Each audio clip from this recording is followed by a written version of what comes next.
This is the 2022 MacBook Air 13 with M2, and it's a complete redesign compared to the previous MacBook Air. It's smaller, it's lighter, it feels just as good as the bigger Pro 14 and Pro 16 since the design language is identical. In fact, I have the MacBook Pro 16 right here, and as you can see, the size difference is quite extensive. Like, people buy this because they want a small portable laptop to carry everywhere with them.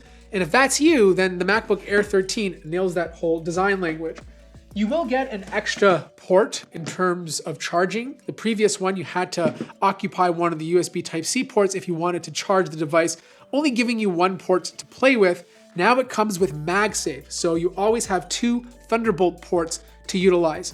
Now you can only hook up one monitor to this, very similar to the previous M1, unless you use Sidecar or some sort of dongle to add more, but at the end of the day, it only supports one. There is a new charger that comes in the box depending if you buy the more expensive MacBook Air 13 with the extra GPU cores, and you get two Type-C ports on it. Very handy if you have your phone with you. You can plug your phone in at the same time and charge your MacBook as well. The entire laptop just screams premium. It feels good to touch, obviously super easy to open up with one hand. You have the same touchpad experience as you do on the MacBook Pro 13 or the previous MacBook Air. It's still the gold standard, one of the best touchpads you can use, period. The typing experience is identical. The keys feel nice to type on. There's a good amount of travel distance. And of course, you have the Touch ID button at the top right-hand corner. Now, the other big update is the display. It's gone up to 13.6 inches, a tiny bit bigger. It's not like massively bigger. If you compare them side by side to the MacBook Pro 13, it feels a little bigger. It's not like, oh my God, this is a huge difference bigger, but it's noticeable if you really look at the two displays. Yes, there's a notch, but you do get a better 1080p webcam, and it's much better than the previous 720p webcam that came on the previous MacBook Air 13 or MacBook Pro 13. Honestly, I would have loved a high refresh rate on the display, but the color accuracy and color gamut is fantastic, and the screen brightness gets over 500 nits. You are now listening to the microphone on the MacBook Air 13, brand new MacBook Air 13 with the M2 processor. You are now listening to the microphone from the big bezeled MacBook Pro 13 with M1 processor. You're now listening to the microphones from the MacBook Pro 13 with the M1 processor.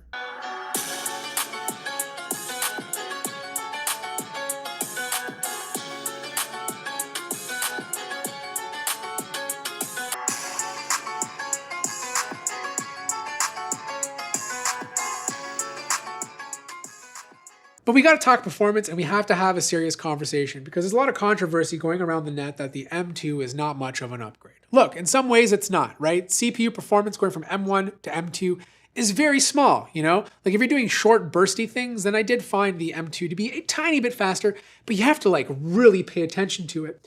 The one area that I saw the M1 actually outperforming this is over extensive workloads. Like, take my Mozilla Firefox compile test, for example, right? That did it in 25 minutes on the MacBook Air 13 compared to only 23 minutes on the MacBook Pro 13. It should be faster, but the problem is the M2 does run a bit hotter, and because of that, it has to throttle earlier. And when you throttle earlier, you reduce the amount of performance that the CPU is giving out, and because of that, you're going to get a lower score.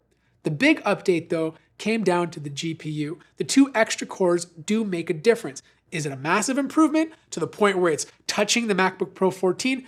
No, but it's definitely an improvement compared to the M1. So if you're an individual, jack of all trades, master of none, one day you're editing a 1080p or a 4K video, the next day you're doing a little bit of compiling code or anything that's GPU related, then you'll notice a difference with those two extra cores. It's not a massive update, but it does help. And the other way I tested this was by actually gaming, right? Like, these are not gaming machines, at least when it comes to AAA titles. And you will see a 3 to 4 FPS improvement compared to the M1, but it's not going to break any records. I think the end of the day is if you're coming from, let's say, an older Intel Mac or even a Windows laptop that's using an integrated GPU, the M2 is going to be a nice update because you're not just buying it for the processor, you're buying it for the total package. You know, sometimes people get so obsessed with performance, they block everything out. I want you to sit there right now and tell me one other computer that gets this kind of battery life, because the MacBook Air 13's battery life is through the roof. I've never experienced this on any other light and portable Windows laptop ever.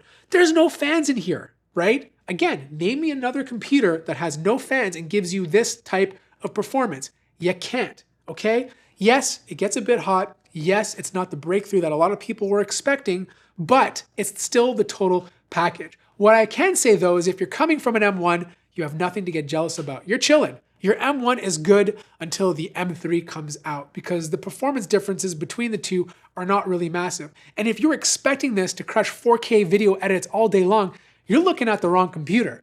You should be buying the MacBook Pro 14 or the MacBook Pro 16.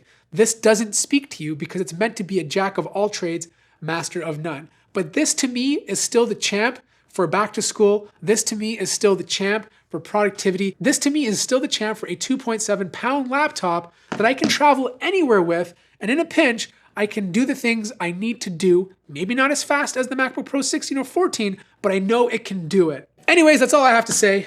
I hope you guys enjoyed my review of the MacBook Air 13. There is still a M1 Macbook Air being sold for $999, so if you don't care about the webcam and all you're gonna get is 8 gigabytes of memory, you might wanna save $200 and pick that up instead. But if you are buying this, okay, get the 2 extra GPU cores because that will make a difference if you are planning on doing any sort of GPU related tasks like video editing or 3D work. That wraps it up. Like the video if you liked it, subscribe if you haven't already, and I'll see you guys in the next one.